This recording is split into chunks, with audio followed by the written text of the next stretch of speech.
أعوذ بالله من الشيطان الرجيم بسم الله الرحمن الرحيم وآمنوا بما أنزلت مصدقا لما معكم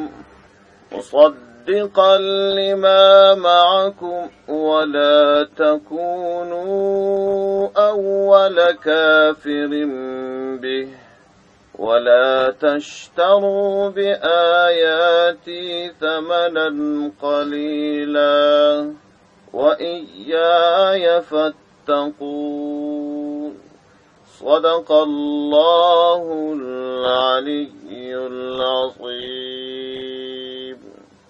البقره سورت آیت نمبر 41.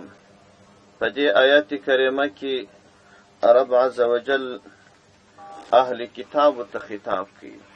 اهل کتاب چې په مدینه منوره کې و نو دوی څو کارونه کول. اول کار ادا کړی و چې د تورات په احکامو کې تغییر راوستلی و.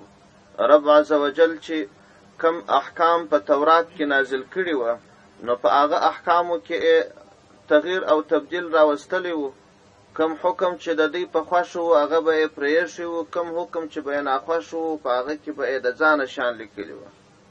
او دوهم کار ادا کړی و چې کله به د یو سرمایه‌داره او د یو چوکۍ والا یو مسله راغله، مثلا یو بد عمل، یو ناوړه عمل چې به یو سردار، یو سرمایه‌داره، یو چوکۍ والا ترسره کړي، د دغه شتمن کس دپاره به دوی د تورات څخه یو ډول حکم راایستی چې په هغه کې به اساني وه، تر یو کنج به ایستی، او د مسکین او د غریبو د ناتوان دپاره به بیا بل ډول حکم راایستی چې هغه کې به سختي وه. دریم کار ادا کاوی چې کله به یو چا دوی ته پیسې ورکړلې نو دوی به د رشوت په شکل باندې د دغه پیسو په وجه باندې هغه سړي ته دعوه ورګټل. دا د دوی دغه علماو، دا د اهل کتاب، د تورات او د انجیل پوهانو، دا مشرانو ادا کارونه کول. نو اوس دلته الله جل جلاله په دې آیات کریمه کې درې خبرې دوی ته کوي د درو مقصودو دپاره. اول مقصد دا چې ای اهل کتابو، تاسو ته په تورات کې راغلی دی او په تورات کې لیکل سوي دی چې هر کتاب، هر آسماني دین که د تورات رد کوي هغه مه منئ، او هر آسماني کتاب که د تورات تصدیق کاوه نو تاسو د هغه کتاب تصدیق وکئ، پر هغه کتاب ایمان راوړئ. نو آگاه اوسئ، خبردار اوسئ، دا قرآن چې راغلی دی دا د تورات تایید کی، د تورات تصدیق کی. تاسو پر دې کتاب ایمان راوړئ. تاسو که په خپل کتاب تورات باندې عمل کول غواړئ نو ستاسو په تورات باندې عمل هغه وخت راتللی سي چې تاسو دا کتاب ومنئ. دا داسې کتاب نه دی چې د هغه کتاب رد کړي، هغه کتاب نه مني، د هغه کتاب تایید او تصدیق کوي. یوه خبره ده، یو مقصد ده. دوهمه خبره دا ورته کوي چې ګورئ تاسو خو دلته په مدینه منوره کې یاست، نو دلته که چیرې تاسې د دې قرآن رد وکړي، تاسو خو علما یاست، نو دا نور په سوونو په زرګونو خلک چې عام خلک دي، سادهګان خلک دي، هغوی خو په دې نه پوهېږي چې دا قرآن حقیقي کتاب دی او که نه دی. هغوی به په تاسو پسې اقتدا وکړي، وایي ځه نو هغه چې زموږ علما قرآن نه مني موږ به هم نه منو. نو تاسو لومړني کافران مه جوړېږئ چې مقتدایان د خلکو دپاره په دې باطله کې سئ. خلک په پټو سترګو په تاسو پسې روان سي، هم خلکو نه پوهېږي. تاسو د دې ناروا مقتدایان مه جوړېږئ، د دې کفر مقتدایان مه جوړېږئ. دوهمه خبره دا ورته. دریم مقصد او د دې دریم پوهاوی دا چې خلکو تاسو د خپلې چوکۍ په خاطر پر حقیقت سترګې پټوئ، قرآن ته قرآن نه وایاست، او تاسو و خلکو ته د دعوې ګټلو په خاطر رشوت اخلئ، پیسې اخلئ، دا کار کوئ. دا اصلا تاسو د الله آیاتونه خرڅوئ، د الله په د آیاتو په بدله کې لږ پیسې مه اخلئ. دا ستاسو ستره اشتباه ده. دا درې مطالب او درې مقاصد دپاره په دا آیت کریمه کې الله دوی ته حکم کوي د اهل کتابو ته. ځکه نو ورته فرمایي وآمنو ایمان راوړي ای اهل کتابو بما په هغه کتاب باندې انزلتو چې ما نازل کړی دی او دا نوې کتاب نه دی مصدقا تصدیق کوونکی دی تایید کوونکی دی لما هغه کتاب لره معکم چې ستاسو سره دی ستاسو سره تورات دی دا کتاب داغه تورات تصدیق او تایید کی داغه کتاب رد نکی نو آگاه اوسی خبردار اوسی تاسو هم پر دې کتاب ایمان راوړی اوس نو سړی ته یو سوال پیدا کیږي چې دا قرآن خو 100% د تورات تصدیق نکی ډیر احکام په تورات کې دي هغه منسوخ شو او په دې دین کې نوي احکام راغلي نو کچېره د تورات یو حکم لا منسوخ شوی نه وای نو بیا د بل کتاب څه ضرورت وو هغه تورات به عمل کېدل حال دا چې د تورات او د انجیل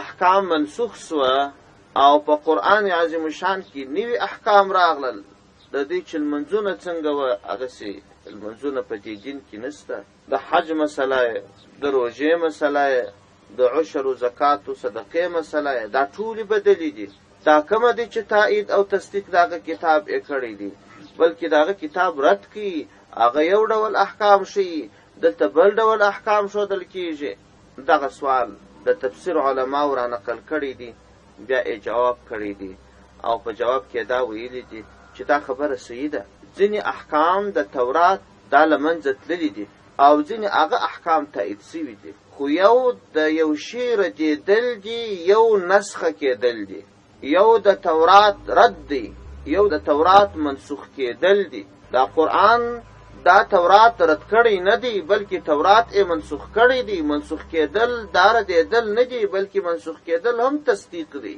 خپله په قرآن کې ځینې آیاتونه دي چې بیرته په قرآن باندې منسوخ شوي دي د مثال په ډول باندې په سورة کافرون کې الله عز وجل فرمایي لا اعبد ما تعبدون ولا انتم عابدون ما اعبد ولا انا عابد ما عبدتم ولا انتم عابدون ما اعبد لكم دينكم ولي دين زه هغه عبادت نه کوم چې تاسو یې کوئ او نه تاسو هغه عبادت کوئ چې زه یې کوم نو اوس نه په آینده ستاسو خپل دین دي زما خپل دین کار به نه سره ما کار لري نه کار لرم وروسته بیا الله جل جلاله آیت کریمه نازل کی چې یاداسې نه ده جاهد الكفار والمنافقين واغلظ عليهم تاسو د خپل سر نه یاست کفارو سره جهاد وکړه ته یا به دا دین منې یا به دې دین ته تسلیمیږي جزیه به ورکوې دغسې نه اخلاص دا خبره نشته چې لکم دینکم ولی دین خپله یو آیت کریمه په قرآن کې راغلی دی څه وخت بعد په قرآن بیرته هغه آیت هغه حکم منسوخ شوی دی دا منسوخ کېدل دا ردېدل نه دي رد هغه دی چې ته دا خبره وکې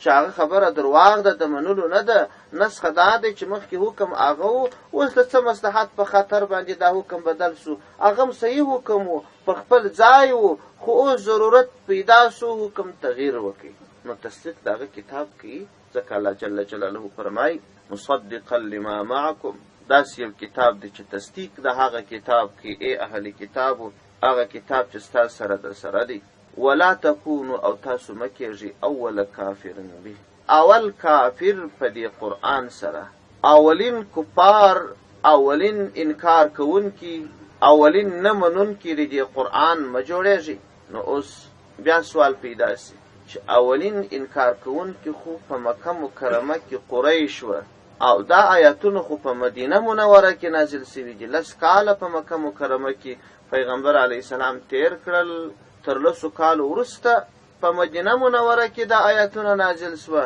نو دوی څنګه اولین کافران سي اولین کافران خو دوی نسي جوړېدلی اولین کافران خو قریش وه اولین کافران خو د مکې مکرمې اوسېدونکي د پیغمبر علیه السلام د قوم خلک وه جواب دا دی چې دوی ته ځکه دا حکم وسو چې تاسو اولین کافران مه جوړېږئ چې تاسو خو علما یاست که تاسو د دې قرآن څخه انکار وکړئ دا نور عام خلک ټول انکار کوي په تاسو پسې اقتدا کوي نو هغه اولین انکار کوونکي یا مقتدایان تاسو جوړ سواست بیا به ستاسو سزا ډېره سخت وي دا مه کوئ او یا دا چې دوی علما وه هغه د مکې خلک هغه خو ناپوهان خلک وه په هېڅ نه پوهېدل د هغو انکار او نه انکار اعتبار نه درلودی دا د دې انکار چون علما دي د اهمیت درلودی ځکه دوی ته اولین منکر کوونکي ورته تاسو اولین منکر کوونکي مه جوړېږئ ولا تکونو تاسو مه کېږئ اول کافر به هغه لومړني انکار کوونکي په دې قرآن باندې دا دویمه خبره شوه. درېیمه خبره ده ولا تشترو، تاسو مه بدلوئ بآیاتي، زما په آیاتونو باندې ثمنن پیسې قلیلا لږ. دی د الله عز وجل د آیاتونو په بدله کې لږ پیسې اخیستلې. د دې دوه مطلبه تفسیر را نقل کړي. یو مطلب دا را نقل کړی دی چې په تورات کې د پیغمبر علیه السلام صفات، د پیغمبر علیه السلام تایید، د قرآن تایید موجود. دلته دی یو څه وظیفې درلودلې، چوکۍ یې درلودې، معاشات یې درلوده. نو که چیرې دی رښتیا ویلي وای، د دې قرآن تصدیق او تایید یې کړی وای، نو هغه د دې تنخواه او هغه د دې معاش دا پر دوی باندې درېدی. نو آخر یې داسې وکړل تر دا پیسو نسوتې هغه الهي احکام یې پټ کړل. نو دی الهي احکام د قرآن عظیم الشان رښتینولي، د پیغمبر علیه السلام رښتینولي دا پټ کړل، خرڅ یې کړل د لږو پیسو په بدله کې. او دوهم مطلب دا چې دی بډې اخیستلې، رشوت یې اخیستې. هر چا چې به پیسې ورکړلې نو دی به حکم د هغه په ګټه باندې کاوه. الله جل جلاله ورته فرمایي ولا تشترو بآیاتي ثمنا قلیلا، د لږو پیسو په بدله کې زما آیاتونه مه خرڅوئ، الهي احکام د لږو پیسو په بدله کې مه بدلوئ. دا حکم دی ته اوس. نو دلته چې دی دین منلی وای او مسلمانان جوړ سوي وای، نو بیا خو به دا دیني فیصلې ټولې راتللی و مسلمانانو ته، د مسلمانانو مشرانو ته، قرآن ته به راتللی. هغه د دوی رشوت و د دوی تحفې و سوغاتونه هغه به پاته وای. نو ځکه دی انکار وکړي او الله جل جلاله حکم ورته وکړي چې داسې مه کوئ. اوس دلته چې رب عز وجل حکم کړی دی ولا تشترو بآیات ثمنا قلیلا، تاسې زما د آیاتونو په بدله کې لږ پیسې مه اخلئ. آیا په دې حکم باندې، په دا آیات کریمه باندې، یا دغه حکم چې په دې آیات کریمه کې سوی دی، دا خبره ثابتېږي چې یو څوک په پیسو باندې قرآن چاته وایي، یو څوک په پیسو باندې لمونځ چاته ورکوي، یو څوک په پیسو باندې الهي احکام تعلیم خلکو ته ښیي، دا جایز دی که یا لږ پیسې اخلي او خلکو ته تعلیم ورښیي؟ محققینو علماو دا فرمایلی دي چې د هغه مسلې او د دې آیات تر مابین ربط نشته. د هغه مسلې جواز و نه جواز په دې آیات کریمه نه ثابتېږي. که څوک په پیسو باندې چاته قرآن وایي، نو پر دغه سړي باندې څوک دا آیات کریمه نسی تطبیقولی چې ته ولې په پیسو باندې آیاتونه خلکو ته وایه. او الله جل جلاله فرمایي چې ولا تشترو بآیات ثمنا قلیلا، تاسې زما آیاتونه په لږو پیسو مه بدلوئ. دا نسی ورته ویلی چې ته خو هم دغه آیاتونه ورکوې پیسې غواړې. وایي دا ځکه چې دا آیات کریمه د یهودو په اړه نازل سوی دی او کم مطلب او هدف چې هغه د احکامو تغییر او تبدیل دی په دې اړه نازل سوی دی.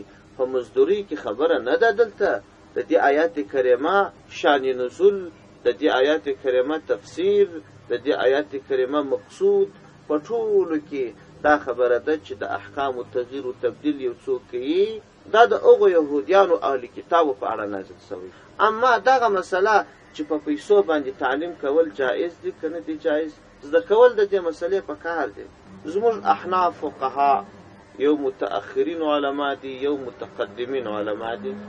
متقدمین علما هغه علما بلل کیږي چې د امام رازی رحمه الله مخکې کوم علما تیر سوي دي. متقدمین علما زموږ د احنافو هغوی دا وایي چې په پیسو باندې قرآن خلکو ته ویل دا نه دی جایز. نه امامت په پیسو جایز دی، نه اذان و اقامت په پیسو جایز دی، نه تعلیم و تعلم په پیسو جایز دی. دا د متقدمین علماو اتفاقی فتوا ده. البته وای کچیری یو استاد یو شاګرد ته قرآن ورزده کړي، د هغه شاګرد د لوري څخه د انعام په شکل باندې استاد ته یو شی ورکول سي، هغه جایز دی.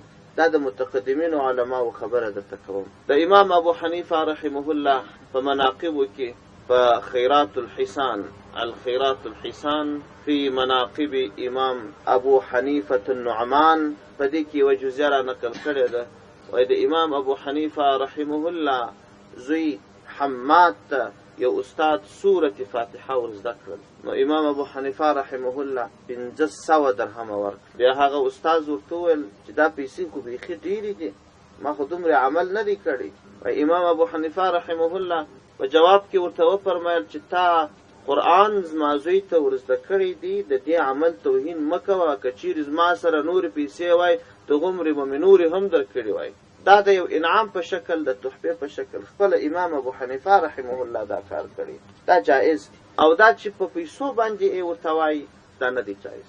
متأخرین علما هغوی دا فتوا لیکلې ده، دغه حکم ته تغییر ورکړی دی چې په پیسو باندې تعلیم و تعلم کول، خلکو ته په پیسو باندې قرآن ورزده کول، امامت کول، اذان و اقامت کول، دا جایز. وجه دا ده چې په پخوانیو وختونو کې چې اسلامي خلافت قائم و، نو هلته د بیت المال څخه علماو، داعیانو، مبلغینو، معلمینو ته د دولت د لوري څخه معاش اولو. د ټولو خلکو که په ښار کې دي که په صحرا کې دي، استادان او معلمین چې ماشومان ته به قرآن ورزده کاوه، دې ته دولت خپله بودیجه درلودل، د خوراک او د څښاکو د اوسېدو د ضرورت پیسې ورکولې، امامانو ټولو ته یې ورکولې، علماو ته یې ورکولې. کله چې حکومتونه سره خراب سوه، بېدینۍ ډېرې سوې، د علماو، د مدارسو، طالب العلمانو د دې دپاره هغه حکومت چې څه کول هغه یې پرېښول. نو اوس که چیرې علماو، قاریانو، حفاظ دا پیسو ګټلو ته مجبوره سي، کسب ته مجبوره سي، نو دا د دین سلسله به وش کېږي، د خلکو څخه به تعلیم و تعلم د قرآن لاړ سي. ځکه نو متأخرین علما وایي چې دغه علماو ته چې پر امامت معاش اخلي، او یا د قرآن پر زده کړه معاش اخلي، او یا پر اذان و اقامت معاش اخلي، پر دې باندې معاش اخیستل، تنخواه اخیستل جایز دي. پر دې باندې د امت ټولو علماو اتفاق کړی دی. البته که یو څوک یوازې قرآن د ایصال ثواب دپاره یو چاته په مزدوري وایي، دا نه دی جایز. سړی بل چاته ووایي چې زما خو قرآن نه دی زده، ته راسه دلته کښېنه زما دپاره قرآن ووایه د دغو نه پیسو په بدله کې، دا نه دی جایز. د ایصال ثواب په نیت باندې قرآن ویل، هغه که په لمانځه کې وي که د ختم په شکل وي، دا نه دی جایز. اوس نو سړي ته سوال پیدا کېږي چې دا ختمونه خلک کوي، دا خو د ایصال ثواب په نیت، تعلیم و تعلم خو نسته. سړی د 15 حافظان راولي یا 20 حافظان راولي یا طالبان و ملایان راولي کور ته، هغوی ختم کوي، قرآن خلاصوي، بیا دی ډوډۍ ورکوي، پیسې هم ورکوي. دلته خو تعلیم و تعلم نسته، دلته خو ضرورت نسته، دلته خو د ایصال ثواب دپاره دی. دغه جایز دی که نه دی جایز؟ په دې اړه باندې علماو اختلاف کړی، او دا خبره یې راجحه کړې ده چې دغه کار که په د معلومو پیسو په بدله کې وکړي نه دی جایز. وایي حافظانو تاسې راسئ، زه تاسې ته 100 افغانۍ درکوم او غرمه ډوډۍ درکوم، تاسې به ما ته قرآن دا ختم، یا زه 50,000 افغانۍ درکوم، والا 1 یا 2 قرآن را خلاص. که چیرې دغسې اجره معلومه وه او عقد د دې تر مابینځ وو، نو بیا دغه قرآن په دغه ټاکلو پیسو باندې ویل حرام کار. همدا ډول حافظ صاحب که چیرې په روژه کې تراویح ورکړي او دغسې پیسې ورسره وټاکي چې زه تاسو د پیسو په بدله کې د قرآن په لمانځه کې د ختموم، دا نه دی جایز. او که چیرې مزدوري ورسره ونه ټاکي،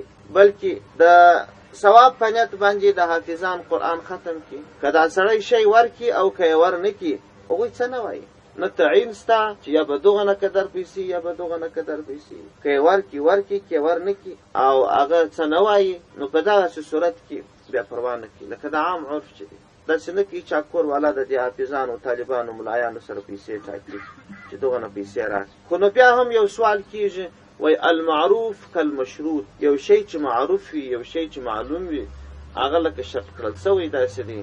نو دلته خو د دې حافظانو دا یقین دی چې موږ ته ډوډۍ راکوي، موږ ته پیسې راکوي. که دا یقین سي چې موږ ته ډوډۍ نه راکوي، موږ ته پیسې نه راکوي، ممکن ډېر لږ خلک واسي. بیا هم د دې خو دا جواب کړی دی چې معروف هغه ته ویل کېږي چې تعین یې مشهور وي. لکه اوس د دې ځای څخه بازار ته خلک دي، دا ټوله ټکسي والا 10 افغانۍ یا 15 افغانۍ غواړي، دا معلوم دی. ټیپ د دنیا ته معلوم دی چې ټکسي والا دغه نه پیسې تر فلانکي ښاره غواړي، دومرې تر فلانکي ښاره، د لوی ولې څخه تر عیدګاه دروازې دغه نه غواړي ټکسي والا، کابل اډې څخه تر شهیدانو چوک دغه نه پیسې غواړي. دا ګرده کرایې خلکو ته معلومې. دا چې ختم کوي، په دې ختم کې خو نو دا پیسې نه دي معلومې، نو ته ولې وایې چې المعروف هم خو معروفې نه دي، د دې دپاره ټاکلې پیسې نسته. خو نو بیا هم د اشتباهي شیانو څخه ځان ساتل ښي. که څوک یو ختم ته ورسي او کوشش دې وکړي، قرآن دې ووایي، ډوډۍ دې نه خوري، او یا چې ډوډۍ ته ورسي، ډوډۍ ته چې ورسي د هغه خیرات به وکړي بدون عوض. او که قرآن ووایي دی به ثواب وګټي، قرآن به ووایي بدون عوض. هغلته خو قرآن ویل هم شته، ډوډۍ خوړل هم شته. که د شک او د شبهې څخه ځان خلاصوې، د په دا دوه کارو کې یو کار وکړه، یا ډوډۍ ته ورسه بس د هغه خیرات دې ویې خورو، هېڅ معنات نشته. او که چې دواړه وکړم جایز. رب عز وجل فرمایي ولا تشترو، تاسو مه بدلوئ بآیات زما په آیاتونو باندې ثمنا پیسې قلیلا لږ، وایای فتقون، او خاص ما څخه وبېرېږئ. سبحان ربک رب العزة عما یصفون، سلام علی المرسلین والحمد لله رب العالمین.